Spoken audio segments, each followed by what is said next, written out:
I just want to say hello to all the Impact hosts and thank you for listening in today. And I just want to share a handful of things with you here, and then you can be on your way. Hope you find these video updates helpful. I take suggestions. I'd love to hear what you have to say. I don't know about you, but our meeting last week was just incredible. And when I finished showing the video, I said, Bill and what he had to say.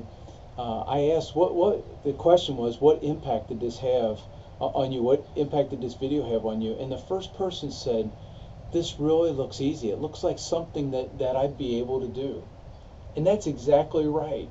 Sometimes we complicate this business of sharing our faith story with others, and it really shouldn't be complicated. It should be just sharing what Christ talked about. Well, this week, Bill's going to share a great story about his sailboat, and though most of us will probably not own a racing boat where we can invite people on board and stuff like that, God has given each one of us a way to have entree into people's lives by those three things we talked about on Sunday, by developing friendships, discovering stories, and then discern what those next steps would be. And that's what this week's all about, discerning those next steps with those people in our bookmarks that we're praying for, that they might cross the line of faith. So I hope you have a great group time, and be encouraged. I wanted to give you a tip here.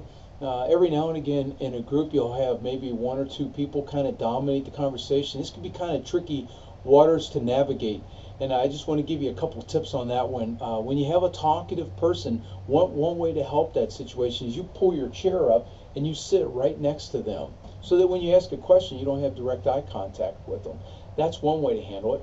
Another thing is, after someone has had a chance to share, and then several people have talked, and maybe you sense they're monopolizing, and not in a bad way, but you know what I mean. But one thing that you're able to do is to say, we've heard from a few people here, but some of you haven't had a chance to share. And maybe with this next question, let's have somebody share first who hasn't had a chance to chat tonight. Now, you can't make people talk. And the other thing is, sometimes it's hard to get your groups talking. One thing I like to do is, a lot of times we have our beverages. You know, here's my coffee cup I use here in the office, and I'll ask a question, and then I'll look down at the ground, and I'll take a sip, or even pretend like I'm taking a sip. So that way, people in the group, they don't wait for me to say something.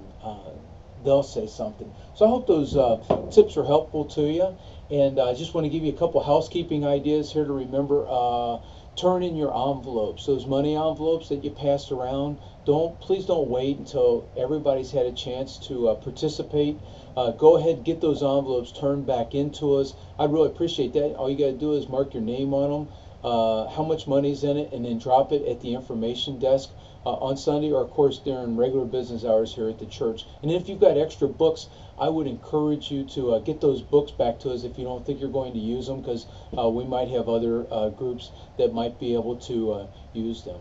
Well, I just want to wrap up this talk this morning or this afternoon. I'm looking outside and the weather is just absolutely gorgeous, and I'm hoping to get out a few minutes early and hit my bike.